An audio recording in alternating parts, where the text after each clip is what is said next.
બગસરા શહેર અને ગ્રામ્ય વિસ્તારમાં પડ્યો ધોધમાર વરસાદ।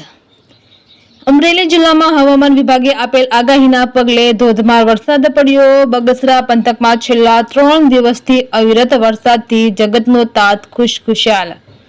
બગસરાના હામાપુરા, સમઢિયાળા, મુંજિયાસર, જેઠિયાવદર, હડાળા, માવજી જવા સહિત સમગ્ર તાલુકામાં અવિરત વરસાદ પડ્યો। ધોધમાર વરસાદથી ઠેર ઠેર નદી નાળાઓ છલકાયા। ધોધમાર વરસાદથી વાતાવરણમાં ઠંડક પ્રસરી। તલ, મગફળી, કપાસ, સોયાબીન સહિત ખેતી પાકને ફાયદાકારક સાબિત થશે।